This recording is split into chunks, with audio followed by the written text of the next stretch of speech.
अनसास। मधु की शादी के कुछ सालों में ही उसके पति की मृत्यु हो जाती है, जिसके बाद उसके ऊपर सास की जिम्मेदारी आ जाती है और वो अब अपनी सास के साथ घर में अकेली रहती है। मम्मी, नाश्ता बना दिया है, टाइम से खा लेना। दोपहर का खाना शीला आकर बना देगी, मैं ऑफिस जा रही हूँ। अरे क्यों उस टेप रिकॉर्डर पर पैसे खर्चा करती हो? इतना काम मैं खुद भी कर सकती हूँ। हाँ हाँ बिल्कुल, आधे समय तो जोड़ों के दर्द की दवाई खाती हूँ और फिर काम करने की बात करती हो। दवाई खाती हो तो क्या, मैं अभी भी अकेली 10 पर भारी हूँ। हाँ हाँ मैंने मान लिया। मधु घर से चली जाती है, जिसके बाद सास नाश्ता कर दवाई लेकर टीवी देखने बैठ जाती है। दोपहर को शीला घर आती है। अरे क्यों माँ जी, आज किस बात से मेरी नौकरी बची? अरे चल, ज्यादा बक बक मत कर, काम कर अपना। शीला खाना बनाने लगती है और सास वहीं पास में बैठ जाती है। माँ जी, मैं तो हमेशा ही बोलती हूँ, दीदी की दूसरी शादी करा दो। कब तक आप दो औरतें घर में अकेली रहोगी? आजकल माहौल भी बहुत खराब है और फिर दीदी की उम्र भी तो निकली जा रही है ना। तेरा नाम टेप रिकॉर्डर सही रखा है मैंने। तेरी एक ही बात को रिपीट मोड पर चलाने से वो पूरी नहीं हो जाएगी, इसलिए मेरी बहू से ज्यादा खाना बनाने पर ध्यान दे, नहीं तो कहीं वो भी तुझसे मुंह ना फेर ले और नौकरी चली जाए। क्या माँ जी, आप भी हमेशा मेरी नौकरी के पीछे ही पड़ी रहती हो? तो क्या तेरे पीछे पड़ूं? इसी तरह दोपहर से शाम हो जाती है और शीला अपना काम खत्म कर वापस चली जाती है।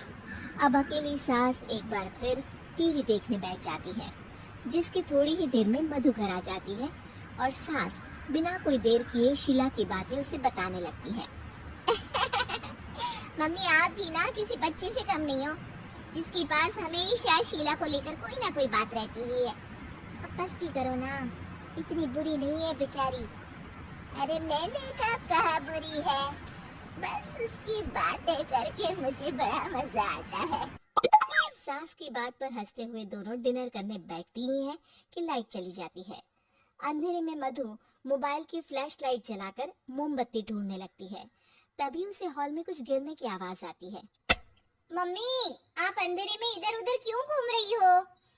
अरे तेरे पीछे ही तो खड़ी हूँ। हाँ? अगर आप यहाँ हो तो वो हॉल में सामान कैसा गिरा? भूत आया। अरे मुझे क्या पता, जाकर देखना पड़ेगा ना।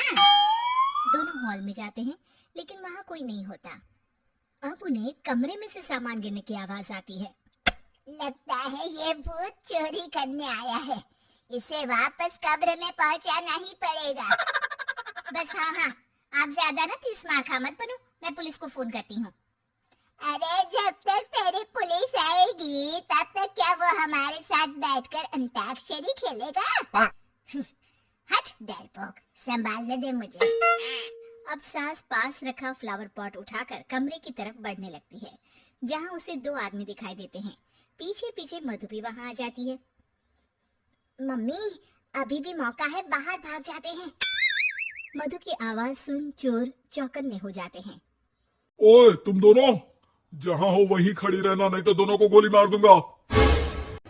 अरे तुम दोनों अभी के अभी बाहर जाओ, नहीं तो मैं तुम्हें जिंदा नहीं छोड़ूंगी। ये बुढ़िया हमें धमकी दे रही है। अबे तुम दो अकेली अब लड़ते क्या कर लोगी? अरे जा भाई जा, दोनों को बांध दे। जैसे ही दूसरा आदमी सास को पकड़ने उसके पास आता है, तो वो उसके सर पर फ्लावर पॉट मार देती है। उसके सर से खून बहने लगता है, जिसे देख दूसरा आदमी गन निकालकर हवा में गोली चला देता है, जिससे बचते हुए दोनों सास बहू वहां से भाग जाती हैं। अब वो तीनों एक दूसरे के आगे पीछे पूरे घर में भागने लगते हैं। मम्मी, आपने तो सच में उसे मार दिया। तो मजाक में कौन मारता है? और अभी तुम मेरे साथ ही रहना, नहीं तो पक्का मारी जाओगी। ये औरतों को कमजोर समझता है ना। आज इसे औरतों की ऐसी ताकत दिखाऊंगी कि ये आदमी पैदा होने पर शर्म करेगा। ये अचानक आपके अंदर झांसी की रानी कहाँ से जाग गई? वैसे तो हमेशा जोड़ों में दर्द बोलती रहती हो। अभी तुम्हें जान बचानी है या जोड़ों के दर्द की कहानी सुननी है? मधु और उसकी सास कमरे में जाकर दरवाजा अंदर से बंद कर लेते हैं, जिस पर चोर बाहर खड़ा दरवाजा बजाते हुए उन्हें आवाज लगाने लगता है। क्यों डर गई? अरे वैसे तो बहुत धमकी दे रही थी। गेट खोल अब बुढ़िया। अबे पागल, धमकी देने और होशियार होने में फर्क होता है, पर ये दिमाग वाले काम तुझे तो समझ में नहीं आएंगे। रुक, वो भी तेरा दिमाग ही बाहर निकालता हूँ। ये कहते हुए चोर गोली चलाने ही वाला होता है कि सास अचानक दरवाजा खोलकर उसके मुंह पर परफ्यूम डाल देती है, जिससे चोर गन फेंककर दर्द से चिल्लाने लगता है। मम्मी, अरे बहुत दर्द हो रहा है, कोई बचाओ, इसे हटाओ प्लीज। मैं किसी को कुछ नहीं करूंगा। क्यों रे, क्या थोड़ा सा दर्द होते ही मम्मी मम्मी करने लगा? अभी तो औरतों को कमजोर बोल रहा था। भूलियो मत, एक औरत ने ही तुझे इस दुनिया में जन्म दिया है, और वो भी तुझे ये दर्द हो रहा है ना, उससे लाख गुना ज्यादा दर्द सहकर। इसलिए औरतों को दोबारा कमजोर भूल कर भी मत बोलियो। वाह मम्मी, आपका ये रूप तो मुझे पता ही नहीं था। आपने तो कमाल ही कर दिया।